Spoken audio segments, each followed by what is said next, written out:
The moment she rubbed her boobs against my boobs, that was like, wow, I didn't realize I needed that. I didn't realize I was craving that. And then, like, at the moment that I came, that's what I was thinking of. Okay. That was what got me over the edge. But first, a word from our sponsors. Welcome to the Man-Whore Podcast.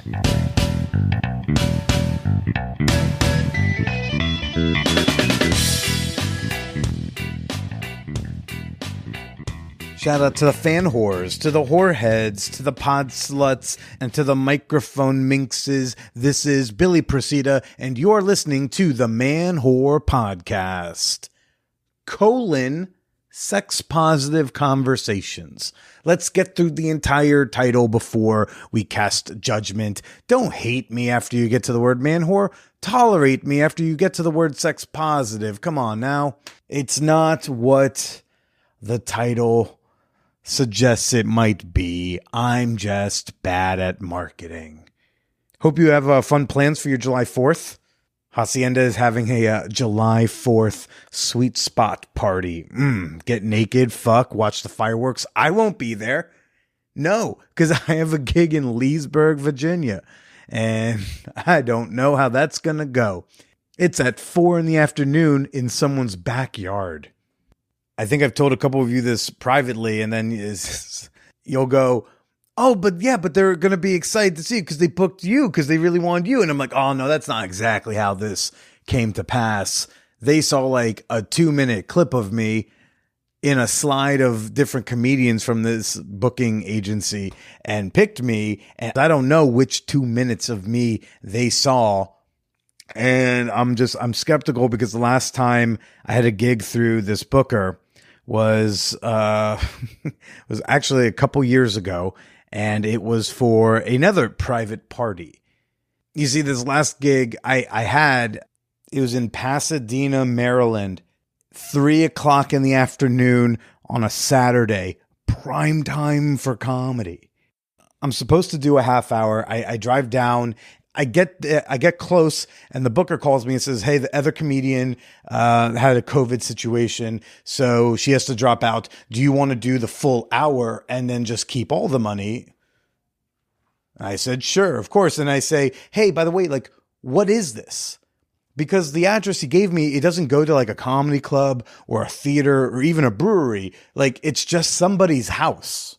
He says it's a surprise 60th birthday party. And that's when I confirm in my brain that this is going to be bad. I get in there and, it's just like family. It's not really like friends and family. I don't think they have any friends. It was just for the most part, adult family. I do see some toddlers running around. And shortly after I walk in, they say, oh, hold on one second. She's here. We got to do the surprise. And I watch them do the big surprise. And oh, grandma, we love you. And then they walk her over and say, and we got you entertainment. And they point at me. And I was wearing a t-shirt that says, this is what a sex worker looks like. And this old lady looks at me, and then she looks down at my shirt, and then she looks back up at me. And I had to say, like, not that kind of entertainment. Unfortunately, this is going to be more painful than stripping. And so when they gather everyone around to start the quote unquote show, which is again, just me doing an hour, they do not know me. They didn't seek out Billy Procida.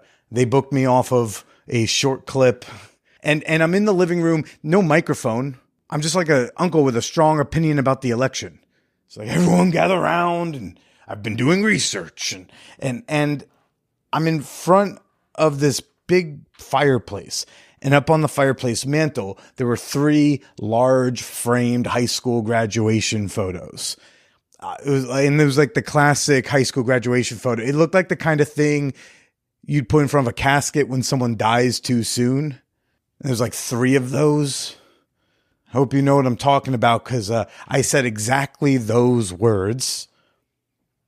And it was dead silent. Apparently, one of the young men I was standing in front of died too soon. And the daughter-in-law who booked me for the surprise party, she's just like whispering to everyone, it's okay, he didn't know. It's okay, he didn't know. It was not okay that I did not know. If I'm going to stand in front of a dead teenager, I should know that ahead of time. Because y'all, that was the third thing I said. I think I opened up with a little thing about driving down from New York. I did a little crowd work on a woman in the front row who was far too proud to be like in the middle level of an MLM scheme.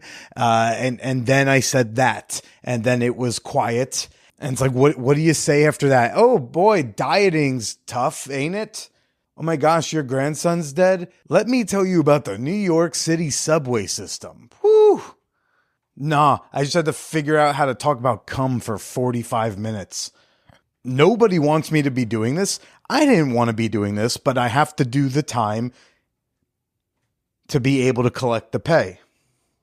And so that's why I'm skeptical about how the gig is going to go on Thursday, because it came through the same booking company. It's again, it's a weird hour, 4:00. And I got a phone call from a random number like shortly after I booked the gig. And it's the woman whose party it is.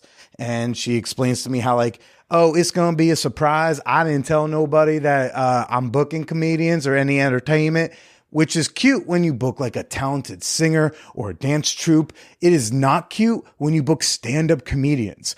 It's an art form that requires everybody's attention. If most of the people have side conversations, I literally can't do the art form. Then I'm just talking privately with someone about fisting. Stand-up comedy is not a good surprise entertainment. Like, unless you booked a celebrity comedian. If you said, hey, everybody, it's Chris Rock. Like, yeah, everyone's going to shut the fuck up and watch Chris Rock. I've been on many a comedy show where I've performed for like 15 people in a bar who did not know a comedy show was happening, and they're never happy about it. I asked her, I was like, oh, so this is your house. This is a house party. Is this going to be like a lot of family, or is it going to be more friends? She's like, yeah, it's a lot of family. And I'm like, and I ask, how old is adults? And she's like, yeah, everybody going to be grown. Everybody are going to be grown, and everyone who not grown, they're not going to be able to understand. And I'm like, okay.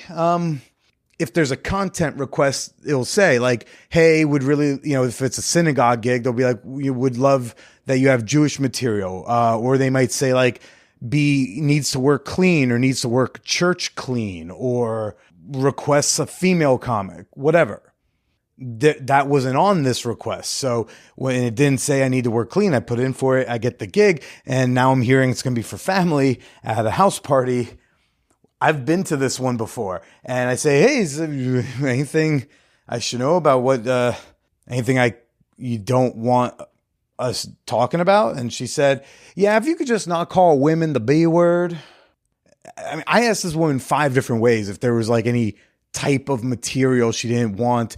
And it was just don't call women the B word. Okay. We'll see how this goes.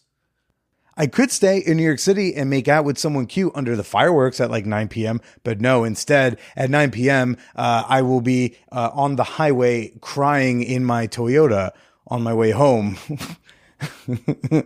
Can't wait. But I won't be able to tell you about it for like 2 more weeks, because I am pre-uploading this episode and next week's to lighten my load while I'm in Los Angeles, doing some things and visiting someone special. So, but stay tuned. I will update y'all how that gig goes in time. The Naked Comedy Show, that gig is awesome. I love that gig. And that gig is coming up soon. Tickets are now on sale for the next Naked Comedy shows on July 18th, a Thursday. Yes, on a Thursday, the Naked Comedy Show is back. Still at the Hacienda, still naked comedians, and still clothing optional in the audience. We're just doing a new night and a new lowered price. Ticket link at the top of the schnotes. And if you're on my email list, there is a promo code in your inboxes. Go find it. Oh, and yes, LA people, I'm doing shows on Monday, Tuesday, Wednesday in like the Hollywood area. So go to manwhorepod.com for details of where I'll be in your city. Thank you to all of my new Patreon members. Whether you are joining at the $3 level or getting a $100 annual membership, very much appreciate you and all that you're doing to keep this show running. Members like AI. Oh no, it's found me. AI's found me. I mean, it might be Al with a lowercase L. But whether you are human or artificial, the money is still real and really in my bank account. So thank you for your pledge. Thanks for being a member. Hope you enjoy taking in or analyzing all of the bonus content behind the paywall. And you too can become a member and support the pod. I guess you like. I mean that you like at least a little bit. Become a member today at patreon.com/manwhorepodcast. Okay, and now for my conversation with sex writer turned sex coach turned author of the new book, Subjectified, Suzannah Weiss. Enjoy ad-free episodes at patreon.com/manwhorepodcast. I get annoyed when people assume that all women in the sex positive community are bi. And I also maybe am a little bi. I hate that they assume that certain things are when they usually are. I hate that. I hate being a cliche. Oh yeah, we're on. Yeah, I'm just trying to see like where you get loosened up. Wait, is this going to be in the podcast? It can be or not be. You know what? I don't need to censor it. Sure, it can be. Yeah. Well, we're here right now with reserved sex writer Suzannah Weiss, who did a very lovely article on me for the Washington Post many years ago. Like I just reread 9 years ago. Yeah, I just reread it this morning. Wow, I almost forgot about that. Yeah. Well, you've written a lot of articles for a lot of places. You've been quite prolific. Over 8,800 articles. You can go on the site MacLeod. There's a record of all of them. Oh, that's what they do it? What, do you have a favorite? A favorite of all time? It's this piece I actually wrote in college that was published years later about my relationship to my body and my experience with an eating disorder. And I relate it to the experience of medieval saints who renounced the physical realm, such as food, in order to devote themselves to God. And then I talk about women's history of being disembodied and sort of looking at themselves from the outside. It weaves together many different theories. It's my favorite article, even though I wrote it back in college. Okay. Wait, and who published that? The Establishment. The Establishment? They don't exist anymore, but you can still find it on their Medium page. Okay. Mm-hmm. Yeah, well, so like we kind of were somewhat tangential in like the Brooklyn scene, so to speak. I feel like were you dabbling in like the party world? Not back then when I met you, but more recently, yeah. Like in 2019, I did 9 sex parties in one summer. Okay, in one summer? Mm-hmm. It's like 3 parties a month. Sounds expensive. It was almost every weekend. Well, I got them for free because of my job. Oh. So I had just ended a relationship because I didn't like monogamy. So I was like, now I finally get to not be monogamous. So I really threw myself into that. And then the world shut down. You're one of those. Mm-hmm. 2021, I remember like starting to go to haciendas again, and I would meet these people. I say, "How long have you been going to parties?" Well, they're like, "Well, we went to our first one at the end of 2019, and then this is our second one." 2019 was my big sex party year. Yeah. I started mid 2019, so I got quite a few in. Okay, is it still your jam? Sex parties? I have not been to many lately. They just don't work with my schedule. I like to go to bed at 10 and they always start at 9 or 10. It's exhausting. That's the only reason. So now again, when I was doing my pre-interview, of all 2 or 3 questions, I asked, how do you identify, with sexual orientation? And you just went, woof. And then you started giggling uncontrollably. So what's that about? Oh, I don't know. 'Cause I'm still figuring it out. Okay. I would say heteroflexible is the word that I used. That's the best word that I could give. So you've been hooking up with some women sometimes, like trying it out. Not Mainly sure if you want to buy. threesome situations, Okay. like playing with couples. Though I did when I was in Barcelona last week. I got an erotic massage from a woman. Yeah, and that was like one moment she was rubbing her boobs against me, and I was like, oh, I like this. Did you know it was going to be an erotic massage? Oh, yeah. Okay.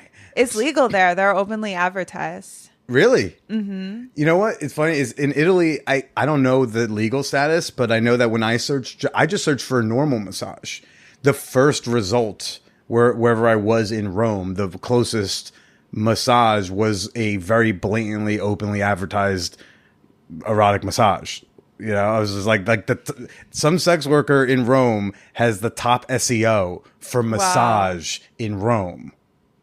She must be rich. That's actually how I found it too. I think I was just looking for a massage. Then I saw all these results come up on my map app with erotic massage. And I was like, oh, I guess I should try this. When in Rome, except you were actually in Rome.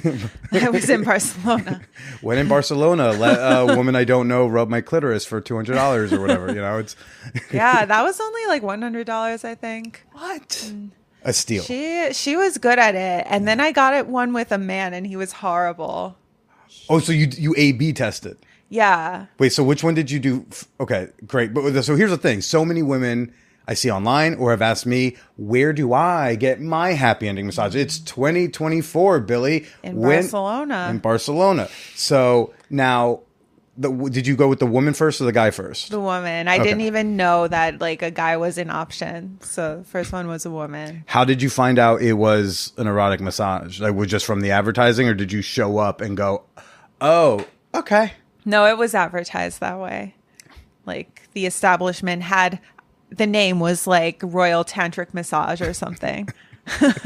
Okay. And you decided to go with a woman because you didn't know there were guys, right? There were just these two women there. I chose between the two women. Okay. They gave you a little bit of a lineup, it sounds like. Yeah, it was a little awkward. This woman was like, okay, me or Carlotta? And I was just like, Carlotta seems a little nicer. Let's go with, I didn't say that. I was just like, I'll go with Carlotta. What was a happy ending massage like for you as a woman? It was great. Okay, the first one experience was clean. Like I came in, picked a woman. I asked her as well as I could in Spanish, like, you okay doing this? There's no problem. And she just laughed and was like, yes. Yeah, then, she gave me a regular massage. We talked a little bit. She got on top of me at some points, was, kind of grinding against me, rubbing her boobs against me. I was giggling. She was giggling back. Like, it was very lighthearted. Mm. And then she put on gloves, which I appreciated because it made me feel like there's good boundaries, and did the happy ending. And at one point, I felt like she was being too rough, and I was like, crap, I don't know how to say that in Spanish. I was like, un poco menos, just a little less. Mm-hmm. And she's like, okay, más lente. I'm like, yes, more slowly. Yeah. And I had a happy ending, and then I giggled, and then she giggled, and then she was like, all right, just knock on the door when you're done. You, knock on your own door for the room you're in, so you don't have to come out when someone else might be there. They'll be like, okay, she's knocking. Okay, let's escort her out so no one sees. I felt very good afterward. Now, the way when I get a happy ending massage, oftentimes there will be there's the massage portion, because I want the massage. I don't want someone pretty to rub my back. Like, I came to get some I want work done and then the relaxation. So, but there's usually a moment where it shifts from massage to erotic massage. Like, it starts getting light touch, tingles, jingles. Was there some of that, or just at one point she puts the gloves on and gets to work? I remember the gloves being the transition point. Okay. I don't remember if she touched my pussy. I think at one point she just grazed against the outside, and I was like, ooh, and then she laughed. But then you said you went so you went back to the same place? No, a different place. I want to defame this place. Please. Wait, I shouldn't use that language. That's a legal term. Yes, but so long as everything you say is accurate, it's actually not defamation. So just don't make me have to fact check. Mm-hmm. But I trust you. You're a writer. You know the value of writing accurately. Now, I want to spread the word about this place. They're called Dharma. Dharma. I'll make sure to link in the show notes. I think they're called something like Dharma Tantric Massage. Yeah, there was a dude. So I was like, I want to get one from a man. I didn't even know this existed. Now I want to see the rest of this world. So I called them. I was like, hey, you serve women? They're like, yeah. I'm like, okay. They're like, do you want a woman or a man? I'm like, I want a man this time. And they recommended one to me. So I came in and there was this menu of options. And it was pretty out there. It said interactivo, which means you can touch them. Yeah, the one I chose, it had erotic dance, erotic shower, happy ending massage with 2 happy endings, anal stimulation, which I told them let's not do that, and interactivo. So Okay, you chose the interactivo. I didn't see any other options that included the happy ending, so I was like, all right, let's go all out. You assume, like, I assume he's going to touch it at some point. I hope this is not like 40% of my dates back home. Exactly. And it turned out to be like that. No. So we do so he's very good looking. You know, we get in the shower. It's a little bit awkward because I barely know this person, but we're washing each other and he starts touching my clit really roughly, and I'm trying to communicate the same thing. I'm like, más suave is well, now the you word, have more soft. vocabulary because of the first one. What was it? Menos lente? What was it? Lente. More lente. No, this time I tried to explain. He's like, suave. I'm like, yes, suave, soft. And then so I lie down on my stomach and he just gets on top of me and starts humping me. And his dick is right at the entrance to my pussy, which is a little scary. I'm like, this could go in. Do you have STIs? And I'm like, could I actually turn around so I can at least see what you're doing? And so then he fingers me a little bit. Wait, no, there's no massage. There is in this one. not much of a massage, no. And he fingers me a little bit. And then I thought I heard him ask, do you want to come? And I'm like, yes, that's why we're here. And then he's like, okay, where do you want me to come? I'm like, you? Like, what? I'm paying for this. It was so bizarre. I'm like, wait, I want this to be about me. I'm paying. And he goes, are you like... He knew I'd done the massage with the woman, and he's like, are you not as attracted to men as you are to women? I'm like, no, why? He's like, because you're not touching me. Usually they touch me more. And he was throughout the experience grabbing my hand and putting it on his crotch. So I felt like I had to touch him, and I felt bad, but also like, wait, why should I feel that way? He's being like, women come from all over the world to touch Nunzio's cock. What's wrong with you? What is wrong with you? I don't know why I'm in Barcelona with a French accent, but this is Nunzio's cock. Have you not read on the message boards? Wait, what are you naming him? I named him Nunzio. Nunzio. His name was Martin. I don't mind publicizing Martin? this. It's very disappointing. This is a tourist location. I feel like you should play it up. You're in Barcelona. Give them the Barcelona experience. Martino. I don't know. Give the American women. Yeah, give the woman from Ohio something to go back home and brag about. I don't know. Like Martine was how they pronounced it. Yeah, and he just kept doing the thing, saying he wanted to fuck me, being like, oh, you're really exciting me. And I'm like, wait, could we get back to me? And I kept trying to bring it back to me. And he made me squirt a few times, which was nice, but he kept trying to bring it back to him again and again. It was exhausting. Yeah. And that one was over 300 euros. I'm like, you're kidding me. I should be paid. This was like typical fuckboy experience. Also, like, how does he do that for he can't do that every session. Was he coming once an hour, like 6 times a day? He said he was very excited to have an attractive woman as a client. Maybe they're mostly men or mostly women who aren't attractive. So he did make you squirt. So at least there was something. But the vibe was not you-centric. Right. The vibe was pushy. As pushy as he was when he was able to make you squirt, were you surprised, like, wow, he's such an asshole, I didn't think he would know how to do this? No, it's not very difficult. I think it's like brute force. He just went in there. Okay. I wasn't that surprised, but he wasn't good for much else. He touched my clit way too rough. Yeah. Like, no matter how many times I said más suave. I think we're in this like phase. I want to come back to like how the session ended, but I do think we're in this phase of like of sexuality and hookup culture or whatever. When we were growing up, I remember comedians and media and everything being about men won't touch, like men can't find the clit. That was the whole joke, is men can't find the clit. Now men know where the clit is, but they think they have to beat it up.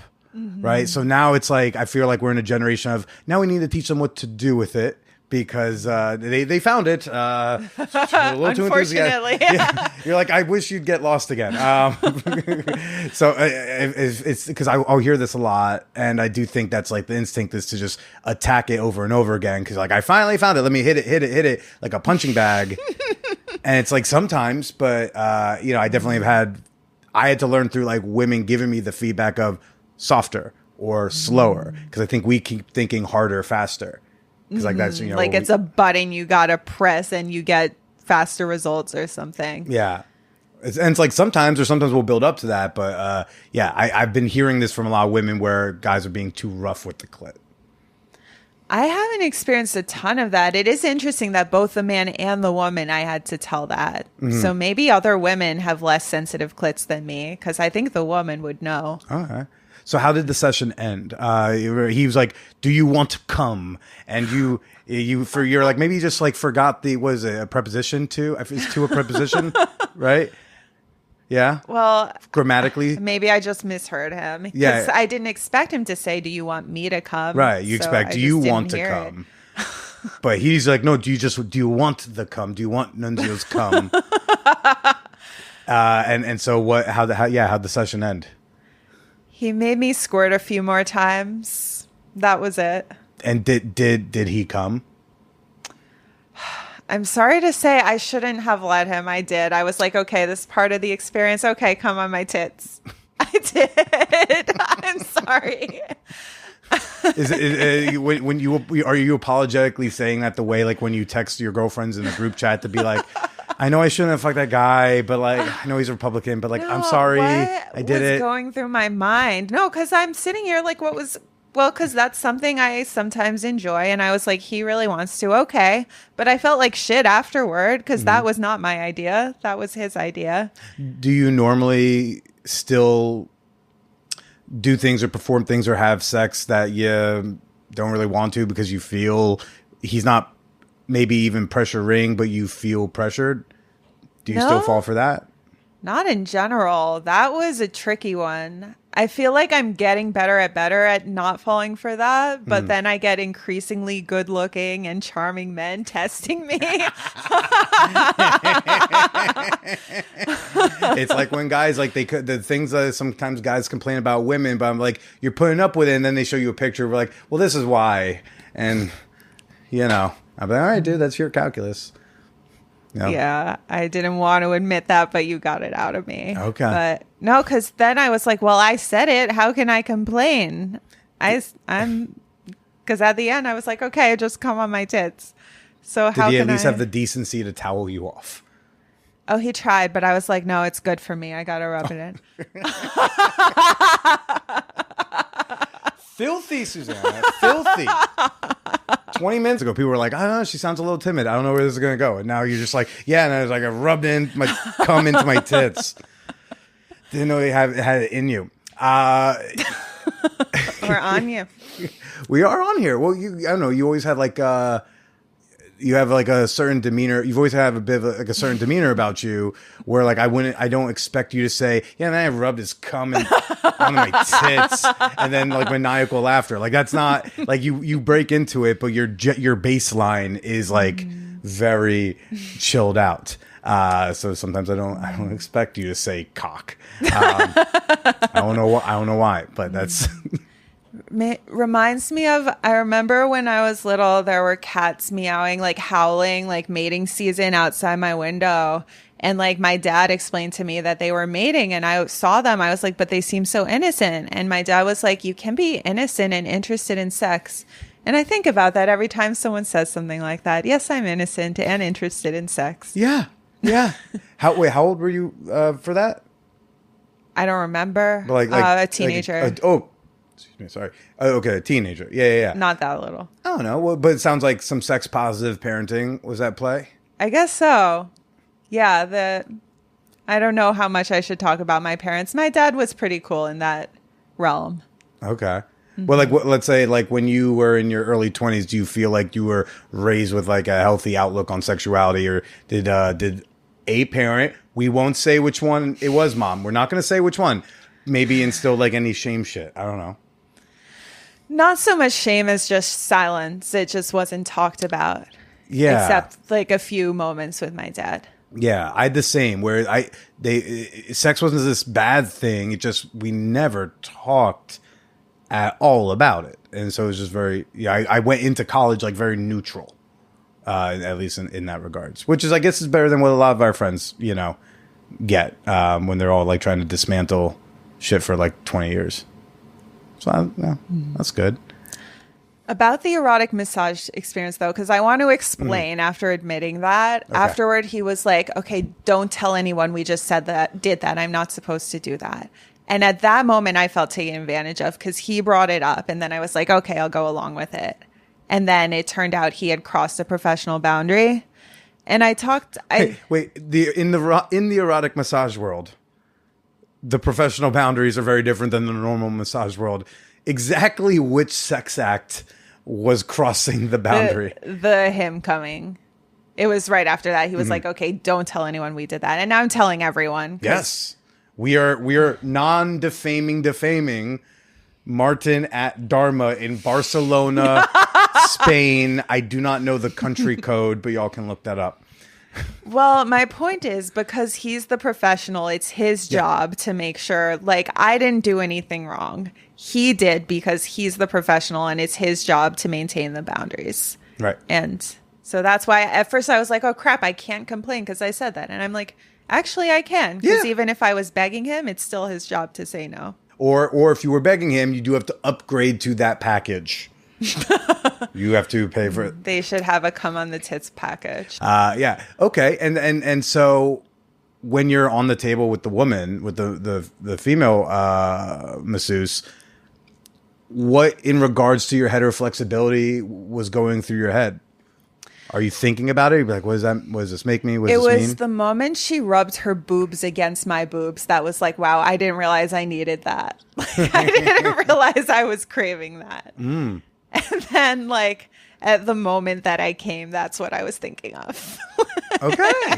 That was what got me over the edge. Okay. And are you going to or starting to pursue women solo, like outside of threesomes now? It's really specific. I don't want to date a woman. I don't want to kiss a woman. It's just the boob rub and maybe like play with someone's pussy.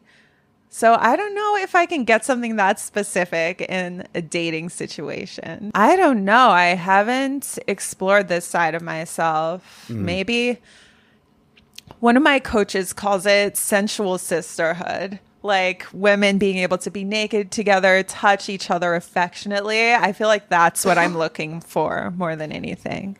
I think on the male side, it's definitely not as beautifully worded. Sometimes I will be scrolling Reddit and I'll see posts like looking for bro jobs or bro jobs. What's one of my friends goes to jerk off circles where guys jerk off together.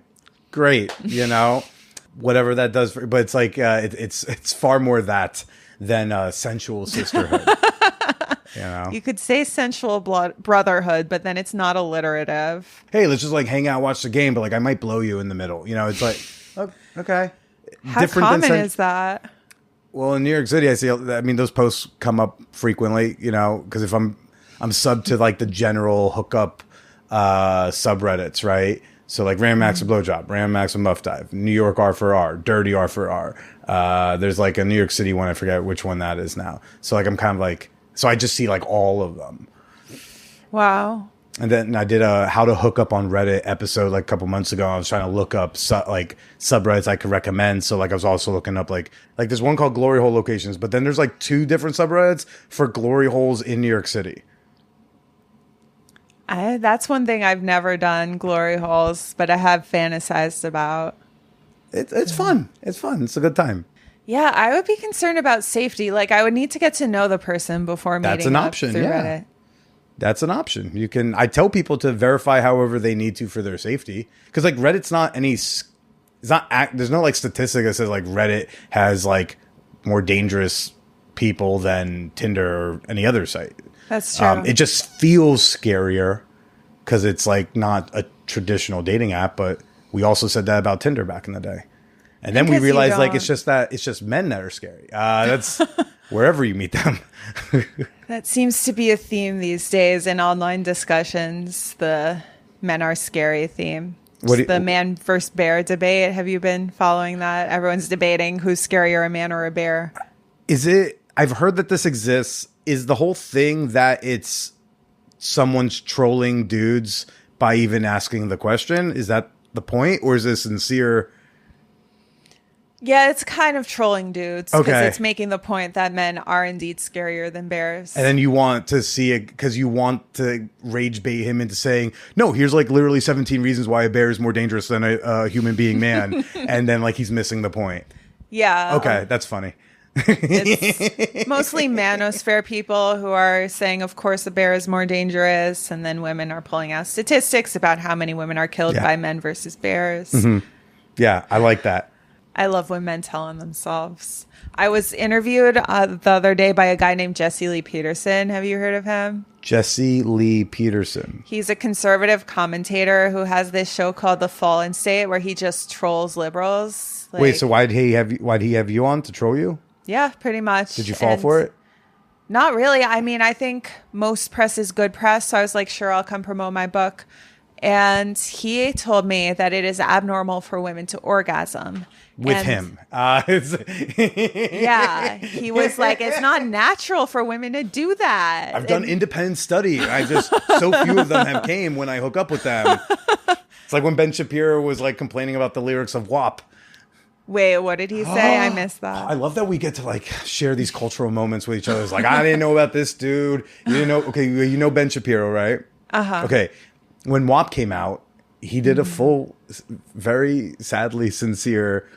Like, why would a pussy get wet? That kind of. Yes. A deconstruction. He's like, this sounds like a severe medical condition. Oh my God. And he's like, I went and I asked my wife and she's like, and she said, yes, no, this is so restrained. I was like, this is, and then we all made fun of him because it was obvious he's bad in bed. And then he did a response video saying, many of you are saying that, I am bad in bed because of my previous video. And I have to say that just, sex is not the most important part of my relationship with my wife. That is what we agreed. We're the best, apparently. He's like, we agreed that sex is not the most important part of our marriage. I'm like, wow. No, sweetie. He's just continuing to tell on himself by saying that. Like, indeed, she doesn't get wet, but she doesn't mind. Well, and then he's doing what conservatives do, where they just change the whole. They're trying to like shift the whole angle and go, no, because being good in bed isn't important at all. I'm like, no, it is. Okay, so Jordan Lee Pearson goes, it's abnormal for women to orgasm in bed. How do you respond? I said, well, he said it was unnatural. I said, I was born with a clitoris. That's pretty natural. And he goes, a clito what? No! I'm like, the thing at the top? He's like, it's not natural for a woman to use that. That's like a man. Someone's got to teach you to do that. You don't do that naturally. I'm like, well, I did. I think a lot of people did. And I think you and I both advocate that we want to teach people to do that because it's a good idea. I don't know. One of my friends was telling me, he's like, I didn't grow up realizing women had sex drives because I was taught you have to push them. But then I realized if you don't push them, then they actually want to have sex with you because you're not being an asshole. Yeah. Imagine that. It's so crazy. And then I'll try to tell them and they won't listen. They'll be like, nah, that's not true. They'll be like, that's literally not true, bro. Oh my God. And I'll be like, when was the last time you got laid? And they'll be like, 1998. But like, let me tell you something about sex. And I'm like, it's scary out there. And then you're out here as a sex educator, trying to do your part to make your dent in all of that. Do you get any clients where in the back of your head you're thinking, I am so glad I've never had to date this person? Yeah. I'm not sure how much to reveal, but obviously men know very little about consent and boundaries, unfortunately. Not, I can't say men as a group. I've encountered men who know very little about those things. Okay. Men, you're on notice. Just know that. But it's like, I mean, like, do you ever get clients where you go like, it's not just like incompetency, but like you're almost like a little scared for the woman that they date, like from a safety standpoint? Not so much for her safety, no. Just from the standpoint of, does she really want that? Okay, I guess that is safety. Maybe I'm desensitized. Yeah. That can be tough. What have you been enjoying with your work as a sex educator? I didn't realize you were doing that until I think like last year. I saw you post something. I was like, oh shit, and that's when I started thinking, wow, Suzanne's been up to quite a lot since she left New York. Yeah, well, I did my sex educator training. I did multiple ones. The first was in 2019, and I developed two courses, well, a few different courses, but my favorites are one for women called Living Life Orgasmically that helps you to be more embodied and add more pleasure to your daily life in and outside the bedroom. And one is for men called Pleasing and Empowering Women in the Bedroom, which is about how to be a great lover to a woman in a way that's respectful and also empowering and sexy at the same time. You might be interested in this question. So I have a channel in my Discord server, the Champagne Room. It's for my Patreon members, and they can propose questions in a channel called Ask the Guest. And so if they have a great question, I wish it was mine. If it's a bad question, it wasn't my idea. But there was one question from Captain, the Captain. That's his. I don't know how to say it's like for the Captain, but CAP', it feels unnatural to say the Captain. Captain.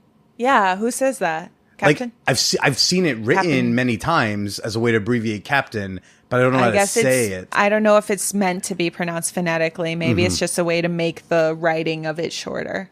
So, well, just to maybe abbreviate it in a way I can pronounce, Yar. He asked, what do you consider good qualifications for sex educators, and what are red flags to look out for to make sure someone isn't just giving misleading advice? Good qualifications. Well, the ultimate certification is from ASECT, the American Association of Sexuality Educators, Counselors, and Therapists. That's what I have. So many letters. I know. It's annoying to say out, ASECT. And look at different certification programs, ask where they did their certification. I did 2 programs, Anti-Up and Everyone Deserves Sex Ed. There are great educators who do not have formal training, though. So it's kind of, you have to use your own judgment unless you want to just go with people with formal certifications. But there are some good ones without.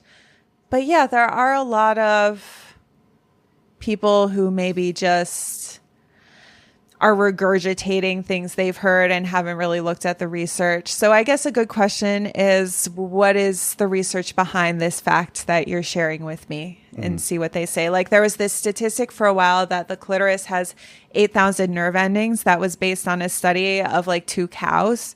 And yeah. Okay. Or like that the clitoris has twice as many nerve endings as the penis. That was a study. I don't know the number of cows. It was a small number of cows that study was based on, as opposed to humans and a large number. 2 cows, 200 cows. They're still fucking cows. It was in the single digits. So yeah, just ask, where did you get that statistic? Wait, what's the truth behind that statistic? So they recently did a study on humans. They found actually 10,000 in the clitoris. They haven't found the number in the penis. Okay, hold on. This is, at the end of the day, does it make that much of a difference?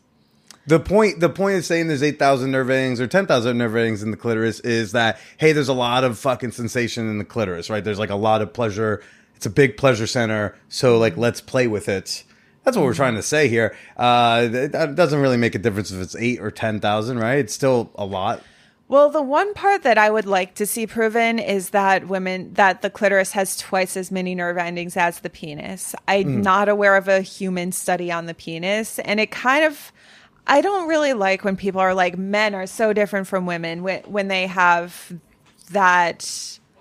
So I would like to see proof before saying women have twice as many nerve endings in their genitals as men. Mm-hmm. Okay.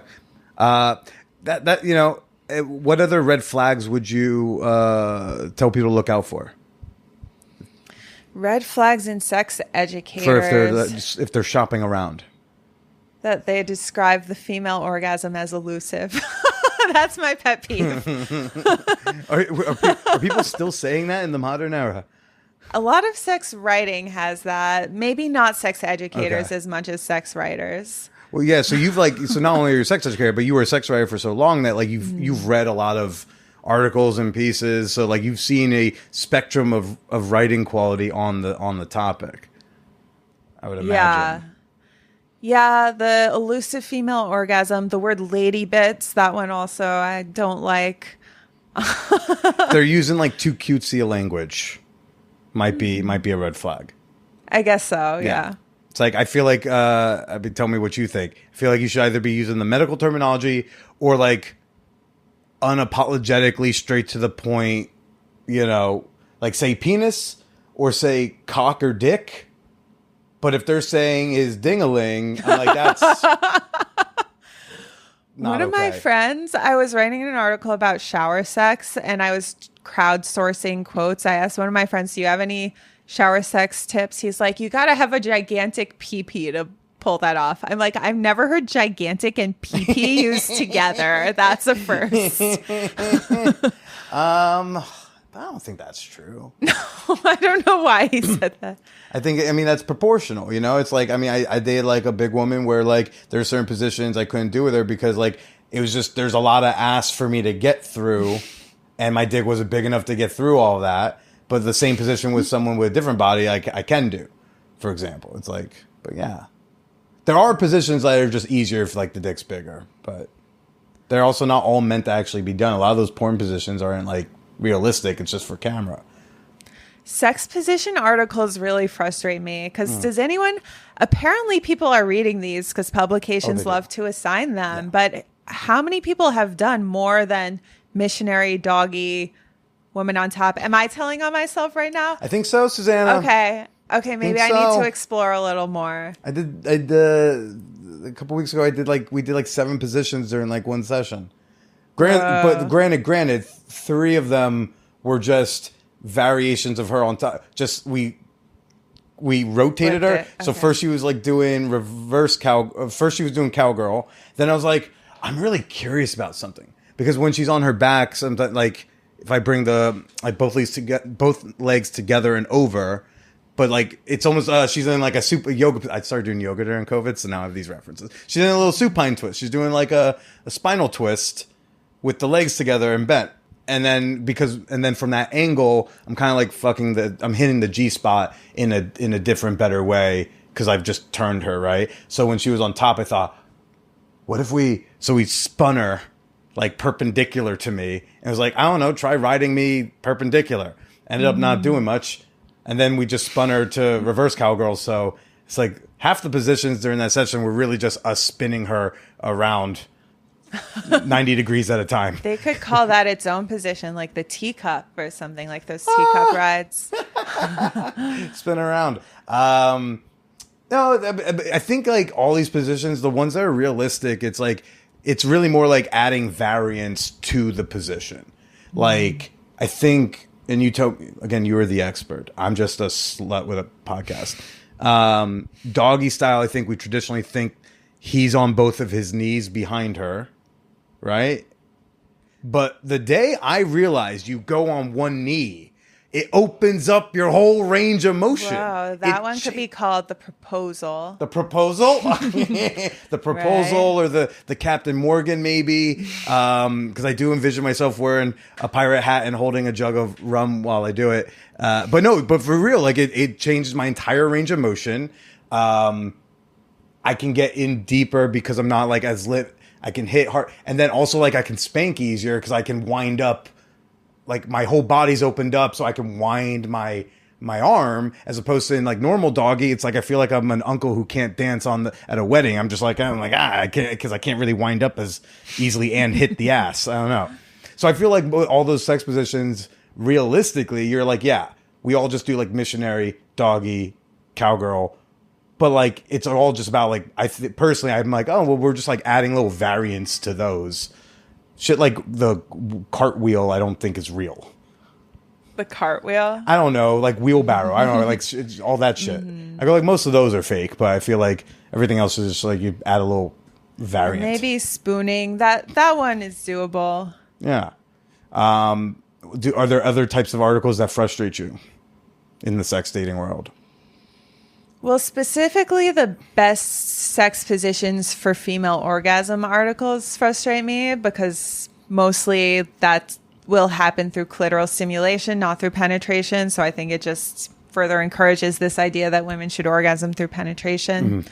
So, and what's that statistic's like 20%, right? That statistic, we don't have great statistics, but the best meta-analysis I've seen showed that about a quarter of women always orgasm through penetration. About a quarter sometimes do, about a quarter do most of the time, and about a quarter never do. So it gets miscited. People say only a quarter of women ever can, but I think that is actually underestimating women's capacities. I think most women actually have at some point, but not reliably. Because, well, the X factor there is the quality of the partner they're with. So it's like, do 25% of women, only 25% of women come during penetration? Or more would if they were with better lovers who, like, tried harder? Yeah, also, I think I'm still figuring this out myself, but I think sometimes a vaginal orgasm is more difficult to recognize than a clitoral orgasm. Yeah. And I think some women are having more orgasms than they realize. Mm-hmm. At least that's for myself. I realized like, wait, did I just come? Then I'm like, oh, like that's what a vaginal orgasm feels like. I didn't recognize it before. Yeah. It's like, what's how are we going to define the orgasm? Cause I think, and tell me what your experience has been, but I feel like women tell me, yeah, like so-and-so, my girlfriends or my mom or whoever told me, oh, you'll know. And it's like, well, give me a little more direction. That's my experience with the clitoral orgasm, that you definitely know it's very clear. And then like with vaginal stimulation, it's more subtle, but it's similar. Like I personally like still get the contractions, but it's just not as strong a feeling. Yeah. And there's been studies, women describe, I'm reading this book called Naturally Selective by Robert King, which is about the evolution of female orgasm. And like women tend to describe two types of orgasms. One is more surface level, more strong, more explosive. And one is deeper and more subtle, but a little more full bodied.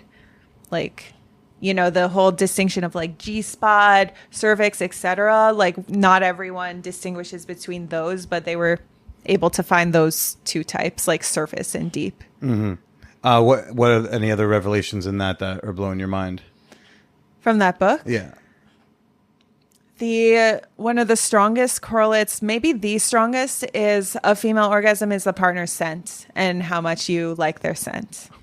Because it's like your body's way of saying yes to them. It's like, oh, good, you have good genes. Okay, I'm going to, because the theory is that when you come, it creates a atmosphere in the uterus that is more conducive to pregnancy. It's unclear. Some people think it's because it sucks up sperm. Some people say it's because it changes the pressure of the fluids inside the vagina. I'm not entirely sure.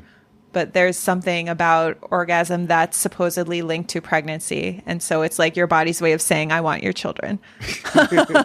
What is it that you like to nerd out about when it comes to sexuality? The things I just talked about. Yeah. Okay. I mean, what else? Some of the like the biological stuff, just some of the like, that like just like that type of sex nerdery. A word? No, probably not. But like that's where you like to nerd out in the sex world. Well, this book, I nerd out a lot about the language we use to describe sex and the politics of grammar, who gets to be the subject and the object of a sentence about sex specifically or about anything. Stoya described my book as delightfully nerdy, which I take pride in. I guess which moved faster, your personal curiosity about sex or your professional knowledge about sex?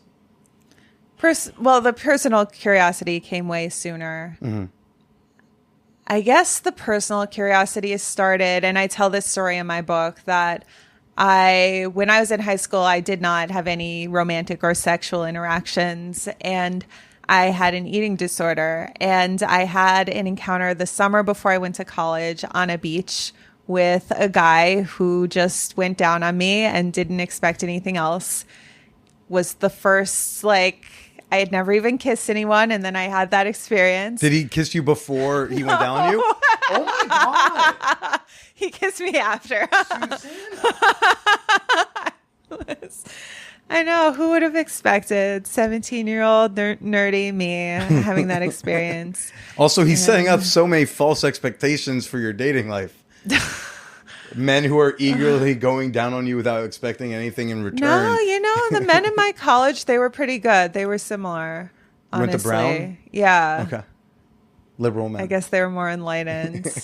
But wait, what was the question? So that was when the personal curiosity started, because that, I'm convinced it cured my eating disorder, because I realized my body was something I could enjoy, because I was looking at myself through the male gaze and evaluating myself and seeing myself as an object.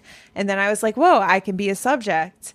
And then I took a sexuality workshop, and I ended up majoring in gender and sexuality studies, all because of this one encounter that made me realize sex can be for women. And if sex can be for women, maybe life can be for women. Gasp. And women's bodies can be for women. Yeah.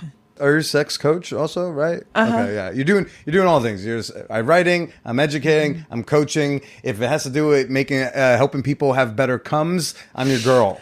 Comes. I never heard comes plural. Oh, no one ever asked, like, oh, well, that's true, yeah. I have heard cummed.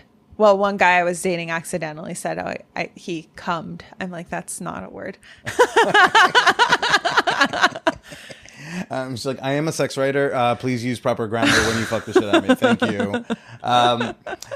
Suzannah, before I'm going to ask you about the book real quick. But first, I don't want to put you on the spot, but I was thinking, do you think you'd be able to do like 10-ish minutes on, you referred like their mistaken sex statistics, like the 8,000 nerve endings thing came from like, well, they studied 2 cows or whatever, right? Mm-hmm. Do you feel like there's like a series of like that type of stuff you think you could enlighten us about if we did that? There are a few. There's one other. Not this moment, but because I'm thinking for a bonus episode. But I also don't want to set you up for that if you're like, I think I only have like one thing. Maybe 2 or 3 things. That should be enough. Okay, cool. So we'll do it as a bonus. Suzannah, you have this book out. It's called Subjectified. Tell us a little bit about it. It's a book about my search for sexual empowerment and my vision for a world where women are subjects rather than objects. So subjects means literally someone who's the subject of a sentence, like I desire or I want or I look, because there's so much focus in society on women being desired and being looked at and being pursued. And so the goal of the book is to take women out of the passive voice. And I talk about different ways in which we talk about sex in ways that objectify women. And there's plenty of fun stories about me visiting clothing optional resorts, going to masturbation workshops, going to sex parties, posing nude for a drawing class, going to orgasmic meditation classes. There's all these fun stories sprinkled in. So it's intellectual and playful, highbrow and lowbrow at the same time. And your family members won't be able to read it. Is that, Yeah, that I'm in denial that my family members will see it, even though they probably will. Did that ever put you into tight spots with family, with like all the sex writing you did? Because a lot, you would do stuff that was first person as well, if I remember correctly. Yeah, I remember in like 2015 just telling my parents, you might not want to look at my articles because I'm writing about sex. And since then, I think they did keep looking at it. And I was like, you guys, are you sure? Like this. And for a while, wouldn't share certain things on Twitter. And then I was like, you know what? If they want to keep looking at my Twitter despite my multiple warnings, then who's at fault there? Yep. That's their fault. Yep. So I can't not hopefully my work will hit thousands of people. So I can't take 2 or 3 people's thoughts into consideration more than the rest of the world. And maybe they're learning things too. And maybe now your mom is having better comes. Oh my God. I hope they don't listen to this, of all things, not this. I'll make that the teaser clip as a way to give a warning. Mom, Dad, anyone who's uncomfortable with the thought of me naked, don't press play, because we're going to talk about me getting 2 happy ending massages on one trip. It's like I paid for that. Patreon people, we're going to do a bonus episode that's going to come out tomorrow. A few more of these sex stats you've probably heard that might not be exactly true. We're going to pull the veil off of some of those. But until then, Suzannah, where can people go to find you and follow you and check out the rest of your work? You can follow me on Twitter, Suzannah Weiss, SUZANNAHWEISS. I know it's X now. I still call it Twitter. I love dead naming a tech company, so it's fine. On Instagram, it's the reverse Weiss Suzannah. And I thought you were going to just spell the whole thing backwards. But like, this is going to be stressful, but I'm ready. Or you could go to my website, SuzannahWeiss.com. Amazing. Well, Suzannah, thanks again. Congratulations. And why don't you go ahead and say goodbye to everybody? Goodbye, everybody.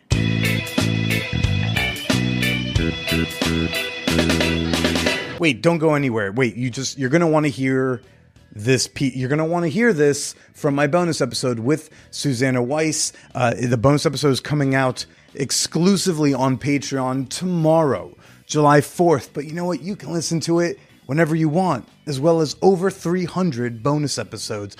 So just stay tuned through. Just a couple bullet points I got to hit, and then just a little more tease of me and Suzannah coming up. The best place to discuss this week's show is in the episode discussion channel in the Champagne Room, our super free, super fun, super sex positive Discord server. Completely free to join at manwhorepod.com/Discord. You can always shoot me an email with your comments, your questions, your criticisms, your stories to manwhorepod@gmail.com.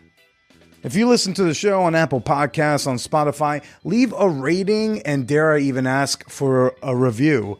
And if the rating is less than 5 stars, then you know what? You can skip it. And if your review is going to be like negative, you could just like privately email me that feedback. But otherwise, it's just like a simple tap-a-roo of the buttons you can do. Makes the show look pretty to other people, makes them think like, oh yeah, I should check that out.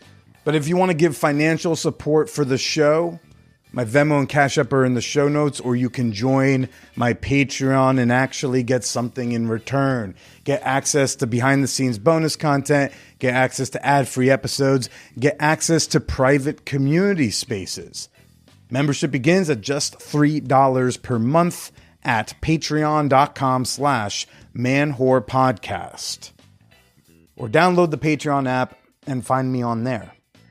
Okay, now I'm going to play a teaser for my bonus episode with Suzannah Weiss. As you heard, we're gonna debunk a few myths that the sex writers have accidentally perpetuated because they're being underpaid and therefore not fact-checked because, time has become money. So I'm going to play a little tease of that. You can hear the rest of it tomorrow. Happy 4th of July. Fuck under the fireworks. Stay slutty.